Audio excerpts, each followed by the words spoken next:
This borough is ours for the taking.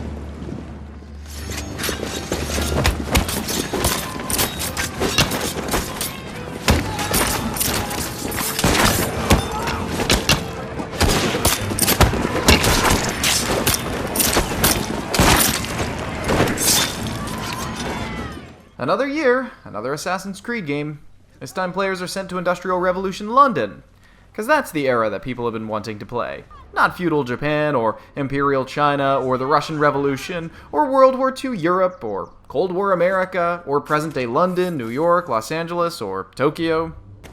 You know, back in 2007 when the original Assassin's Creed hit shelves, it was a breath of fresh air compared to the generic shooter genre that was dominating the market. I was a huge fan. I even liked Unity, but I was frustrated with how it had little or nothing to do with the serial storyline involving the precursor race that ties the series together as one cohesive unit.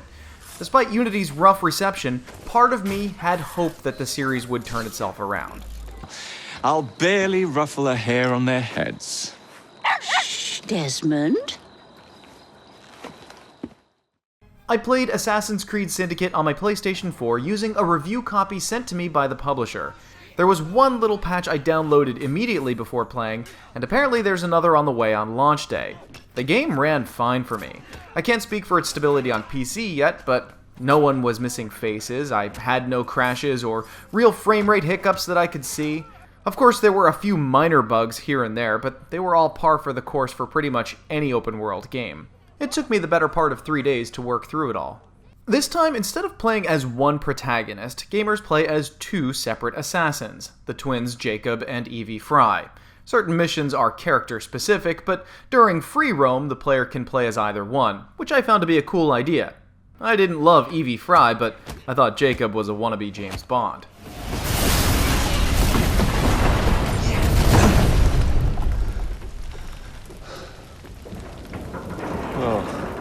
We seem to have made an unscheduled stop. Thinking on it a little harder, that shouldn't work lore-wise to be able to play as both. Desmond could only share the genetic memories of people who were in his direct bloodline. There's no way a brother and sister could be direct ancestors of someone unless...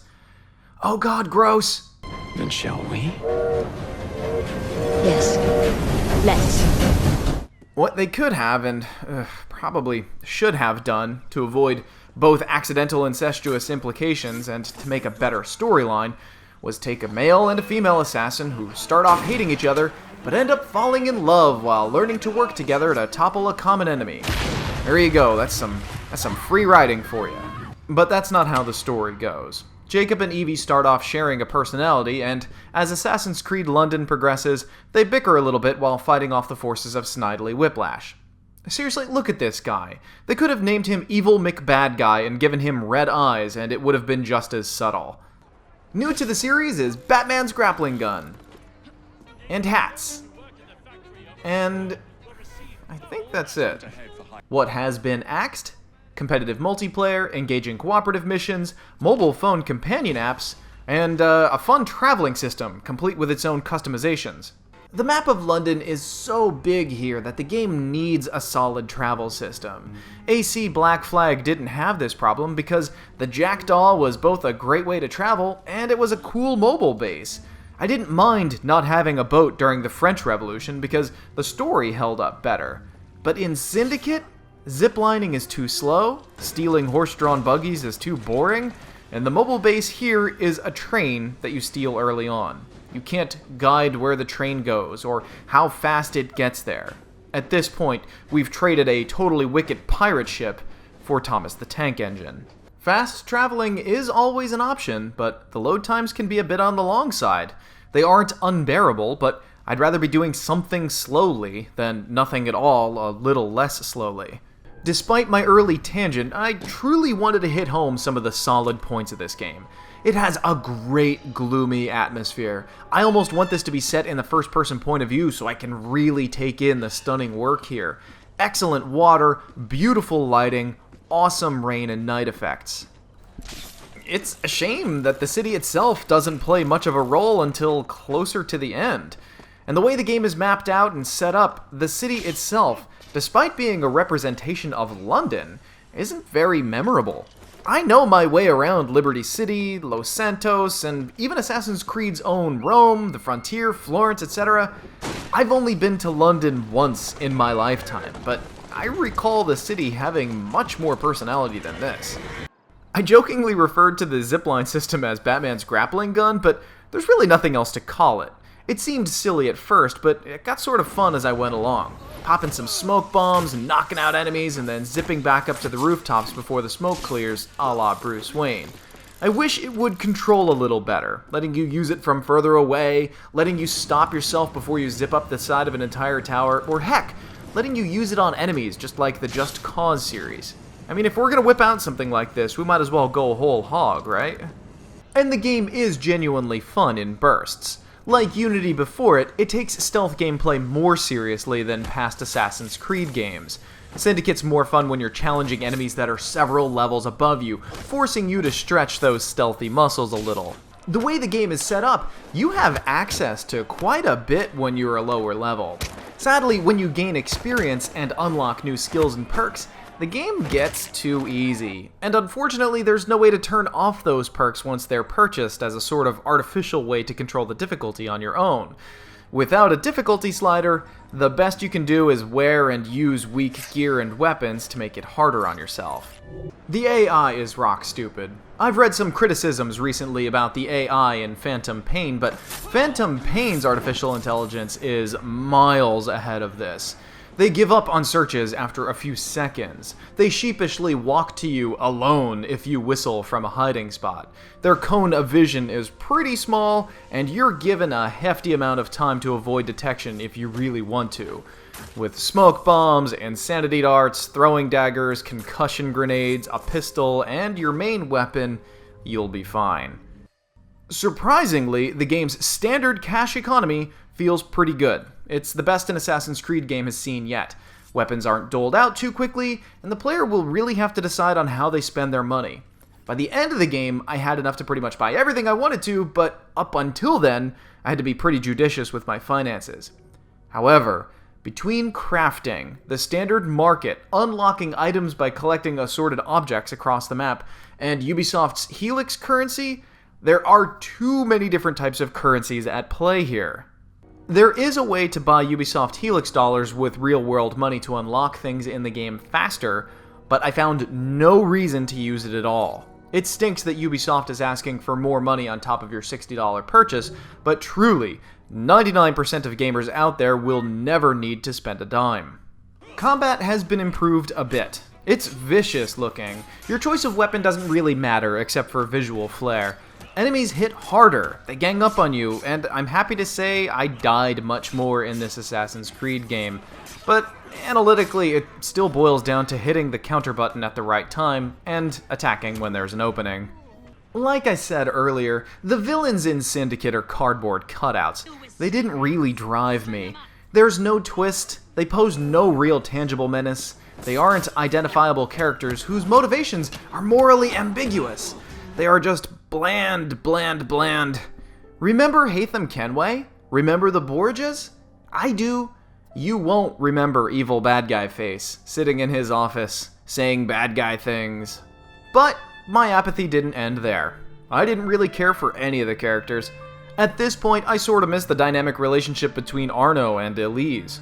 The voice actors all did a fine job. It's the script and the pacing that's problematic.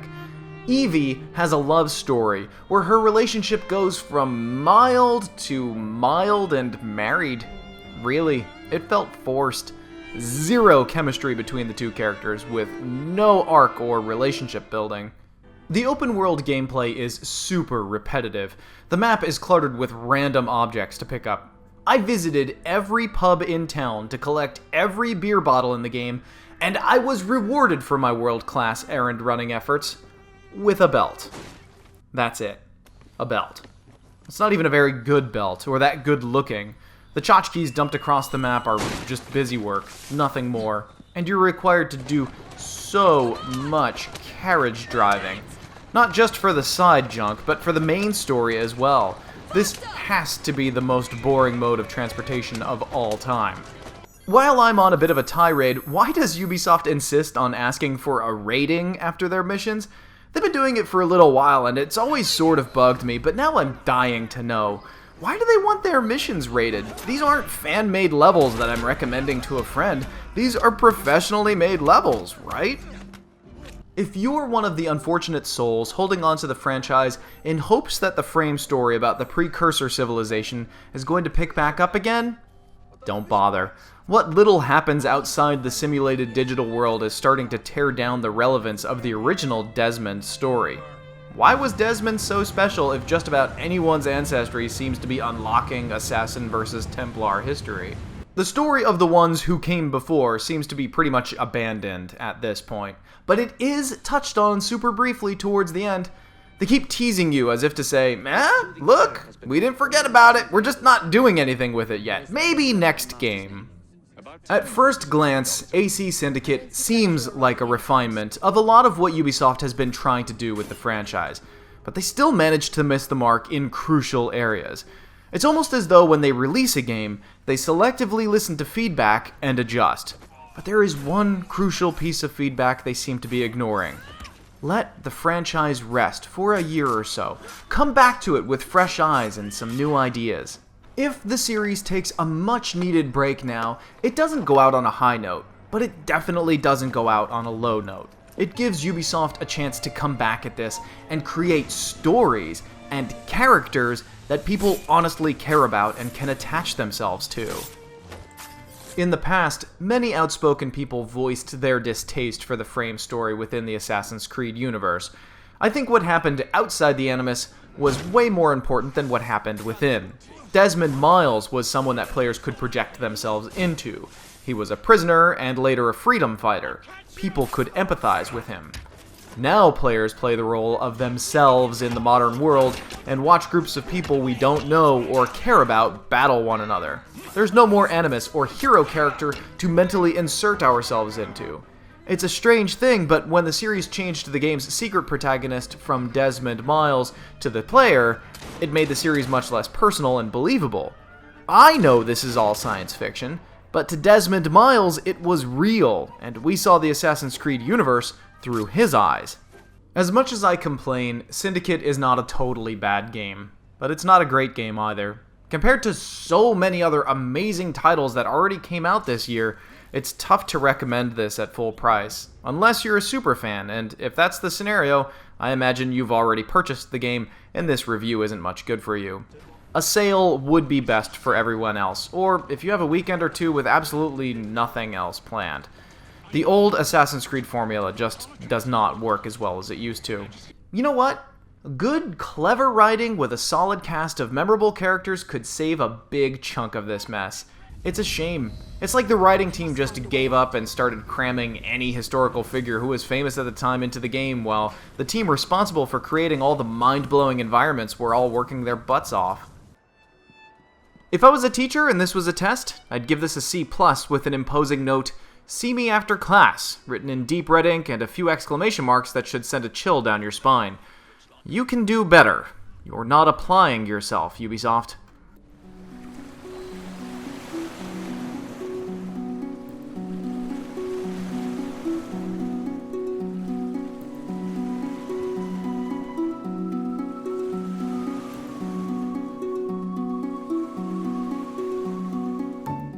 This video is made possible through generous fan donations on Patreon.